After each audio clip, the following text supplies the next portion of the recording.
Bo strategy yabo kutwala buli kifo kyonna mu ggwanga. Nakalima ne bamuwaana talina kyakola. Nakalima is as corrupt as anybody else. Era ofisi ye esinga okubeera corrupt.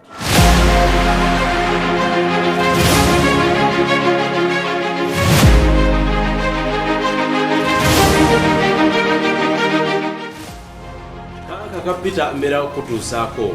Yosefu Mirundi. Abantu berukunjiri basabye ngambe muzeita amale emyaka 35 ewali mu kitundu ewali wakiikirirwa Jimu Bwezi yava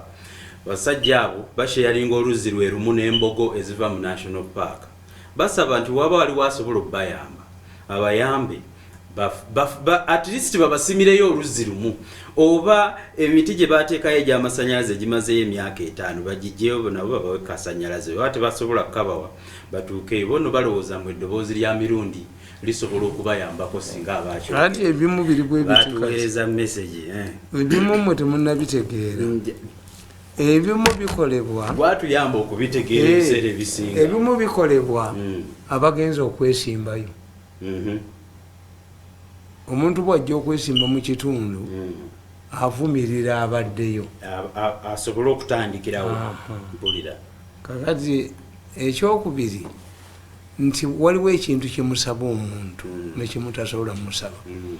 nali ne muto wange Kibuule mbeera nnyo mu constituency ye era Kibuule y'omu ku baasooka okujja mu ddwaliro naye twagenda ku mukolo ogumu mu Ggombolola ng'omusajja akoze enguudo w'ekyampisi akoze buli kintu kyonna ne tugenda mu Ggombolola endala omusajja n'agamba tulina essomero lya gavumenti wano lirina abaana 8 naye teririna ttooyi tubadde twetaaga minisita atuyambe batuwa obukadde 2 tusime ttooyi namuga liggalirewo ate omukulu w'essomero agaye tewali baana we bagenda kati olinda bafe close the school immediately naye ng'olaba nti ow'Eggombolola omulala yakoze n'enguudo ku grants zaafuna mu gavumenti this other one nettoyi ekoze eki ey'essomero ly'abaana yamulema kubanga mu what you don't know mu kitabo kyange kyempandiise Museveni's challenges biggest challenges in 2021 mbaga nti minisita esinza okusuula Museveni ya local government ate abantu tebagimanyi era ku gavumenti tugitegeera ffe tumanyi zino LCs anti buli emu gavumenti Eggombolola gavumenti LC3 district gavumenti municipality gavumenti kakati abantu Eggombolola yeekola ki kuba Eggombolola is an entity esoma budget eyaki mpulira before you move to Muhwezi atakoze Luzzi what about your council akiika ku Ggombolola nearby ayina budget kubanga government bwe baweereza budget kati nkutandise okutegeera nti locally wali ku ground wabeerawo sub county ekola budget yayo budget day within that county that sub county mpulira kakati kansala w'Eggombolola eno yakola ki oluzzi lwa ssente mmeka mpulira kubanga mumuddidde abantu bano baddidde nayita abavuuka b'e Makerere abasoma political science e Makerere bamufuula kitono nnyo naye mbayita ne mbaga nti abange muwandiike ekitabo roles oba responsibilities of the several layers centers of the administration in Uganda munyonyole Eggombolola ekola kibino it will help nze njabayamba okufuna sente okukipublishing it will help the ordinary people to know nti loolo ya local government eno yeriwa kuba bwe bamala obasoloozaako sente bajja e Kampala ne basanga minisita wa local government minisita wa local government yekka mu Uganda yateekawo omusolo era yagujjawo Museveni ne bw'anaaleekaana ku micomo gye basolooza mu katale talina buyinza kubanga eriyo obuyinza bwa mulala kakati bajja aba district ne baleetera minisita wa local government akakadde kamu mpulira n'abawandikira emisolo nti bagende basolooze kubanga zino grants tebazaagala eziva mu gavumenti ziri accountable baagala kwekuŋŋaanyiza musolo ogwabwe guli bo bennyini gwe beeritinga zino zijjirako auditor general mpulira kakati babagamba abantu babaga nti omusolo abantu tebawula musolo gulaga mu central government wa Museveni na musolo gusigala wali bonna bakuwayiriza Museveni. Tutandise program omukulembeze nze mwana wange nakyewunyiza olaba olaba abadde PPS yadduse genda kwesimbawo ewaabwe ate ng'ebintu ebisinga obungi bamwetegekedde pulezidenti ebintu byonna byabadde awaabe ewaabwe abadde tabiwaayo era ayina kereziya gye yagenzeemu nga pulezidenti yabasuubiza miliyoni 5 wayise ebbanga lya myaka nga 2 yawaddeyo miliyoni 10 ezize nabagamba kana akatabo mukalaba why Museveni succession will be bloody nabaga nti bano bw'osoma akatabo kankana nkugamba nti first family yina lolo nene nnyo to shape is the future. Tongere tukalaga abantu bakanonye kulira aba bookshop abantu bagenda ne bagambusaba wa invoice you said okay aba bookshop abantu bagendayo mbusaba wa invoice mutunde nze mbaleka ko price nze teka ko price my main objective is not to get money actually my main objective is to saturate my ideas and definitely your supporters can pay any price kakati nkugamba ti members of the first family bayina lolo nene nnyo je bakola mu succession ndabako Bobi Wine ndabako Besigye Museveni some members of the first family yewe yajja akubye bantu n'abamalawo some not all ne group ye nti bakubono ne bamujjawo ekifo ne bakitwala bakati bagala ebifo byonna Nakalema interdicting abantu mune mulowooza nti ba corruption ne bateekako waabo ne badde omukazi nga bagamire ne bamuba nagamba Kadaga nti mama tayagala Kadaga munonya anabeera farm manager wammwe buli muntu ye nawanika ku nobusayi waggulu kakati buli muntu ye nagwe mukoze naye aboogerera Nakalema tanoonya bali corrupt ago abantu mbifo bateekewo abalala mbugundi mbono musajja w'ettololo manyi oyo omugundi yali mu Bank of Uganda nti simanyi baleese sente ezitaliiyo kutwala kifo ekikuba sente Nakalema naleeta omutwe gwe gavana n'agamba musimanyi waliyo whistleblower how can a manager be a whistleblower was there money sente zaaliyo bali bagala kutwala kifo ky'amayinga njagala nkubuuze tambale ku kintu ekyo nga nze gavana Bank of Uganda ate ndipotinga ebintu ebyali badde n'omutwe gwe Nakalema gubakozesa oba atuwa whistleblowing fete tubaganye naye balina okumanya nti waliwo counter force yabatereza yabafuumula ki mukujoga abantu nogana bagamira okufuna nodda ku faamuyo noga nti bagamira etalirinnya ku bwajjaaji ekifo ki baluwa ye emutwala n'ogituulako si yone yali alundise ente kakati teyali azirundisa ono kitaka omukyalo oyo omukyalo ow'amaanyi yadde baluwa ya kitaka ya pulezidenti agituddeko aleeta bbaawo kakati mujoge kitaka agobwe kubadde naye kyewewuunya nti ate Lukwago agoba kitaka nga ne mafiya gange ekifo eyagala kitwala kati Lukwago akolerani simanyi kyobola mbaga nti Lukwago ne FDC ya Besigye ekolagana n'abafere okakasa fallback y'abano omanyi batya tebayina ono yakubiddwa nnyo omuvuka yakubiddwa nnyo abadde ajooga abantu yakubiddwa nnyo sezaalawo yamubina omufunzafunza kwetegedde nti ekintu akiyiwa bo polisi yaabwe kugoba muntu mirundi omwereegamu mbakubidde emyaka 5 simusanvu yali takugwanga kakubiddwako obujozi nembumujjamu teriyo we out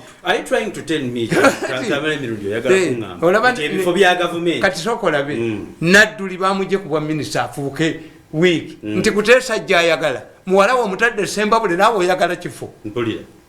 nti ani akiikirira Buganda ku executive yenalimu nti kuteesa buli kamu bakaagala why they are fear they are panicking akiikirira Buganda buli yenalimu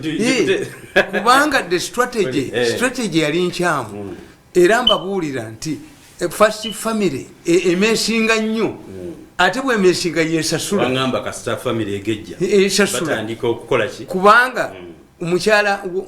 namwandu wa Kinyata yategeera nti omukyukuyu tajja kusikira mukyukuyu naleeta Moyi waayi baali balina Moyi Moyi mugagga munnaabwe Moyi bamugaggawaza yali musomesa wa primary ayina square miles ettaka 25 Kinyata 25 ani kati ate bano tebakopye kye Kenya bano buli kantu bakabba n'ente zaabwe kati bazanyira mu matatu sekikuba abagati tewali kuba waliwo atwala ennyama ebweru ayagala eri cheap n'agenda agamba mbu abakinjaje bataddemu bali ab'e Kenya tebabbanga ku bantu bintu naye kwakuleeta baasi omala kujjawo obutoda people are begging for your political blood. The two things, the two strategies are different. Eyamwe gobye buli muntu. Nti bagemeiro nga amazo bakolera ali buwatudde. President yakoze appointment yete agende ku Supreme Court ebaluwa bagituddeko. Ate ne badduka emisinde balangirira abalamuzi bali. Ekitegeza yetaligenda. Tamale kyembuuza. Bageme President Museveni andabikiranga yali emabega wabi. Manyi lwaki sisobola ku appointing. Bamuzanya. Ku appointing kanka kanumugano ateta bakoba antuulira amagezi ge bakola kadde bagamba mbu abalamuzi bagambye bagemeire yakola ebigezo n'abasinga waliwo feriya gwe bawadde obulamuzi eyasemba nga yagwa yafuna 3 bamuwadde obulamuzi bwa Supreme Court percentage 2 max zina mpulira bagemeire was the best owasa ate nkalukutana tuddewo bwati mbw akiikirira atone General's Chambers tushumiriate bagemeire ye basinga n'abakuba ne mu bigezo ebiteereddwawo owasa tunamufunira owasa tubamuddusiza ali ku Supreme Court nayone kuba yakuba mafia alina okubeera kakati kyembu whoever supports Museveni is humiliated. Are you trying to tell me the mafia was behind land supplies? No speaker babwagala naki this is a wrong mbasoma katabo kano is a wrong approach. Succession is a wrong approach. Tewali ajja kubaki ate baba kuba mudda balumba miri ekyambadde baba n'abakubirayo ngakawala bakatutte kati kaddayo gye kaava kaddayo gye kaava kakomewo ogwokubiri mu mawoko tebakakube bakasuule ku State House gye kava njagala nkubira ettooki mu lukiiko lw'NRM olugendo okutuula n'abantu musoma akatabo kano akatabo mukasome why Museveni's succession will be bloody okusikira Museveni tugenda kuttingana bagenda kuttingana fete tulimu ali mirundi tosobola kubeera nzisubira mu tubabuulira nti bo strategy yabo kutwala buli kifo kyonna mu ggwanga nakalima ne bamuwaana talina kyakola nakalima is as corrupt as anybody else era ofisi ye esinga okubeera corrupt why mafias use those offices which Museveni praises. Musisi entwe pussy entwe pussy kagamba president this man abuses musini nkayola nkattireko nali kwasizo omuntu edasituka n'okusituka nakalema is as corrupt as the people talina kantu ayina nze nyinza okubulira recording enodduka nakalema instructions zayina from somebody agenda akole se yamuwa omulimu zina omulala weziva kati kyava grabbing ebifo mwe mulowooza nti bwe mujja mu bifo bwe baddayo kaba boogerera bulungi ffe batugamba mu byobufuzi nti politics is a group game. If you antagonize everybody who will be your allies in the future? Ani agenda okubakolera nti tuyina ssente bwe tujoga ne tukanyuka wano kasasiro ntumuteeka wano batandise okugaana tibuli kitutwalayo kasaba kujoga ne bakujja mu kisenge kati mudiira ofuuse mugenyi kati mudiira bwe bakujjamu ojja kusula mu fumbiro oba mutoyi omwana oyo bwakujoga tovaawo president bwakuwa omulimu togendayo tojogaye mulenzi ono kubanga omulenzi oyo bwajoga akusula akutwala ne mugundi ye ne kufamu ye n'oyoola obusa bwakumaliriza abakwagala kufamu ye omubalire payinti z'amata ne bakujoga nova mu kifo kino n'olaga mu kino nga bazina nga balaga mu Serena mwanugamba tajja gendayo mwanugamba tajja gendayotetekesoboka mwajoga atajogewo naye nze kyembabulye bano abaana ba mafiya mulimu n'abasajja abakulu nti eyo strategy ey'okukuba nadduli ne mumala omumukuba n'akafo ke kasigazizza nemukatwala what if nadduli dies nadduli can die ageze kwesimbawo anti ate atya ageze yesimbewo mwena alemu abeka ekifo kyafe anti kyenkubulye kuteesa tajja kuba yagamba dde omwana we mmwe munaalya buli kimu entumbu emu yeneemalawo omuzigo nti kakati n'ogamba nti ono mulamu wange namayanja aleese baabwe ensereko why kimuleesire kakati kyenkubuuza and they don't know what they are planting kuteesa aze n'omwana we gyali tunatera kulaba anti kakati tekyembabuuza nti ye Museveni bw'aleeta omwana we mukuna akuba enduulu Museveni is always the last one to do things oluguudo lwewe lwe lwasembayo NRM yasembayo kuleeta proposals ku Sempeego Museveni asooka n'aleka n'aluwalinga his enemies kati gwe oleeta mwana wo kuteesa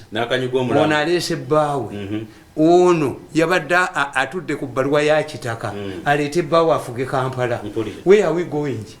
ye bwaleeta omwana we mumunenyezaawo anti kyenkubuulira si ye Banyankole kwetera na cooperative union si eyo yennyini gye balonda abaddako mu kibuga kifo mpulira kakati ebyo ffe tusobola obyogera abatati nze sirina sente mu revenue sirina looni mu banka I have the costs of resistance tebalina bwe bakwatira ankwatirawo ffe tusitaatinga golooza lwaki abantu baga nti NRM oye to test abantu abo babo abatudde semwogerere ati kakati semwogerere yali alaga Kaseese bw'atuuka e Rukungiri n'akolaki n'asangawo abambadde t-shirt za DP mpya tubuuzeko baali bamusse tebaali ba DP gwe tosobola kutegeera nti ani wa DP wano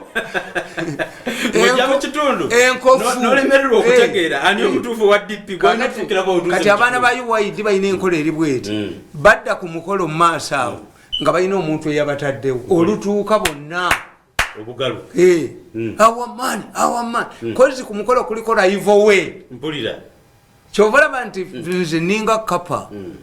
Kapa teta message today. I cannot address a rally where I did not participate in organizing it. Bayita okutwala emisinde nze wali odde konti mirundi bamututte emisinde mala kubalani yagikoze and what's the purpose ogwa mu batali babo ne baga nti mirundi bamututte badde manyi waligenze mu batali babo waligenze mu batakuwagira obafuula abakuwagira era mmwe kye mutamanyi omugenzi Nsibambi yawasa mukazi wo yaliwo Namwandu naye nga yali sekretary wa Kiggundu mu Guliland Bank Kiggundu bwe bamusiba mu kkomera tebagenda kulaba Kiggundu mu kkomera Nsibambi ne mukazi we yali sekretary wa Kiggundu Kiggundu afa Nsibambi agenda nti abakubagizi ekibuli bamuleeta 10 mpulira when do you come kigongoloro yeki mpulira bwe Nsibambi omukristaayo ng'olumba kibuli teritole ya Kigongo ne kirunda kive jinja ne Mozesani wali obalabye kenna mirembe bamuleeta Nsibambi bamuleeta empale eri mu mavivi nkubuulira Nsibambi teyali professor of political science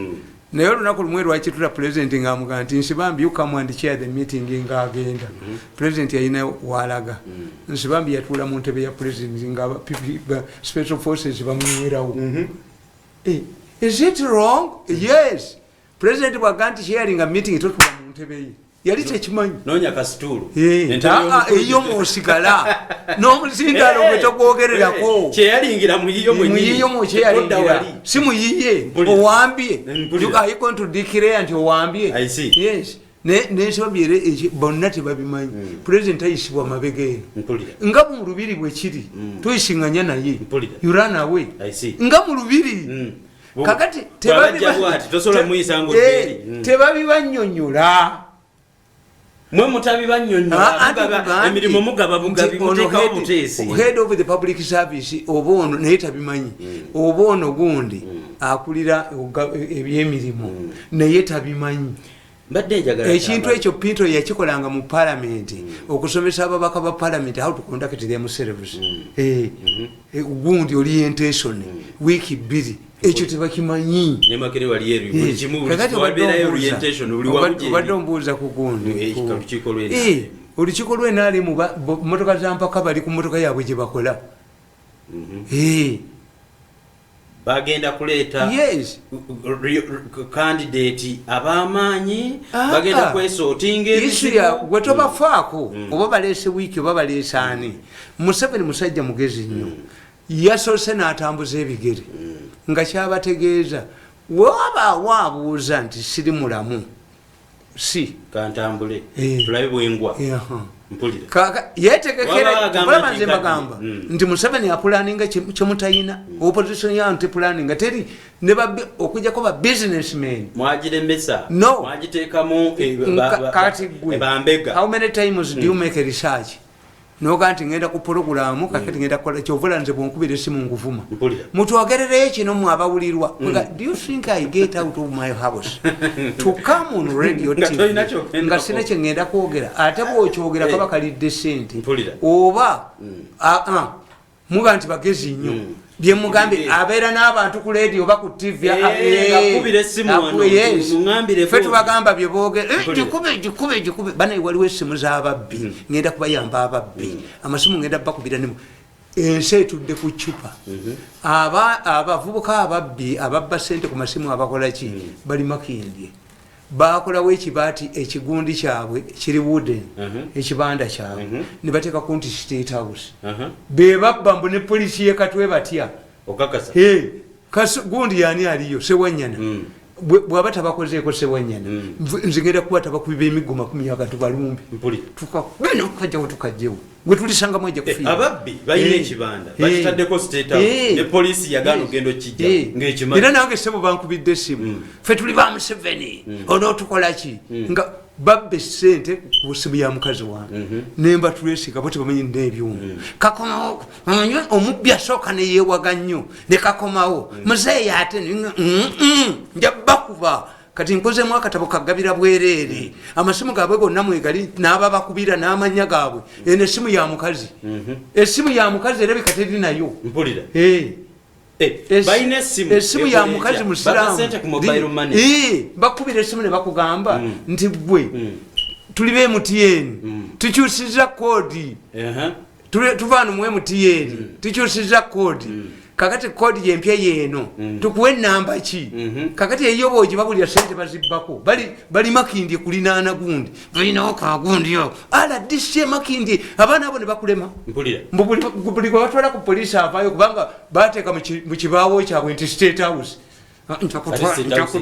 tabaneerezeemu amasimu gonna galinga 20 ne be bakubidde eggulo nakigo nanga yina mu kyuma ngenda bajjawo n'akagundi tukakube tukajjawo gwe tusangamu mufu polisi ejja kukima mirambo abaana bakubwe akabinja kano kakubwe akabinja kala kali salaamu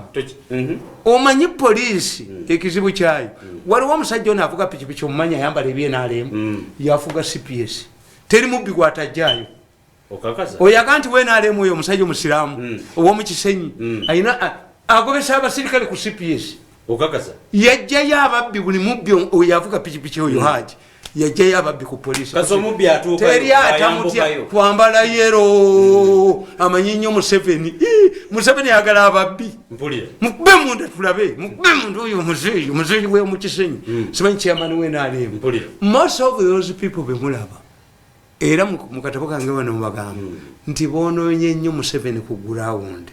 abasajja abaterolizinga abantu ku kyalo ababbye ku kyalo bambala t-shirt z'enaalemu ne baaniiza Museveni batuula na wano bwe bati kakati ababalaga ku TV deliberate bawa abamawulire sente kakati Museveni yeetika ebizibu by'abano nti Museveni abasajja ba Museveni abamuwagira be babbi ku kyalo kasitavaawo be balina tenda be balina ki kakati obukyayi bw'abano bwe batigomezza abantu Museveni n'abusikira ne baradisi babatiisa ayina obusikira olw'ensonga nti ayinza okuba talina information yanti bwetufuukuulira babbi naye nze ndi musajja mugezi nnyo nze anyaniriza ku mukolo mala mubuuza yani eye kati owulya omuntu nga gamba oli otya kati mbeera ki tulabaganye ddi ayina gwabba amutudde ku bbali ayina amutudde ku bbali atali mubbi bwakuba essimu yo halo ayu Mr. Tamale Mirundi nti yes Mr. Tamale Mirundi nti yes my problem is this precisely ne kasawuli agamba nga tuludde okulabagana wandabawa where did we meet the last time era kyebabbye bwe baba bagenda okubba omuntu esimu yo bagifuula busy kati bwe bamala okibba era ogenda mumusanga abo bajinja luddawe akuba esimu bwagiddamu noonya gundi this phone belongs to Tamale Mirundi bakubye ate oba gye bampadde mbu State House scholarships ani oyo Mirundi bwayogerewa mu 7 tekiddibwamu kyekibabisiza that's why esi weakness ya police anti police okubeera mu kitundu waliwo ababbi abali known ku kaalo police ne mwana yo bakwata bayina omukulu akuba ku police mutulage oyo omukulu akozesa abaana bano ababbi ababba ssente mutulage tell me I want the OC gundi wa police amumbulye mutwali wa sabiti babbi bali stationed babbi n'aba police n'aba security bavu abiro nakabinja ngako kyovula bogera arrogantly akayina nedda inform me njagala tuyola abantu bakubemi nakanaka tukoche kutulaboya uya abafuga ababbira mu jaabo Mirundi information kwetukira katulabagana abaana bano ababbi abali emakinde ne ku Salama Road kwebali group yemwe sansanya baba batwala ku police ngoli akuba essimu kuba abakozesa kati abantu bange benali twagala akuba essimu osi katwe otubulira akuba essimu mpe ekyama gundi yabakozesa naye aveeyo kati una agenda kuba essimu naye aveeyo omanyi problem y'abano nti mbagamba nti mu nyumba bw'obeera muno house girl nga house boy ng'oyinamu omwana w'omuwala kitegeere house boy bwaba tasulawo tomusuza mu nyumba bwawulira n'emizinga givuga naye ajanukulira ku muwalawo kakati bano obuzibu bwabwe nti bwaba tasobola kubba mu poliisi ateekawo akabinja kakamubbira kawolereza tebabakwata naye bamunoonyeza ye tasobola kubba ku zino sente nyingi eza poliisi amaanyi kati yayina ekibinja ky'ababbi kyobola babeewaana nedda kuzinda kagundi ako RDC bw'otalumba kasa kagundi ako osi katwe bwemuleka akayumba akaliko nti State House abaana abo mubabbira abantu nze amugontu mobilize tubazindiremu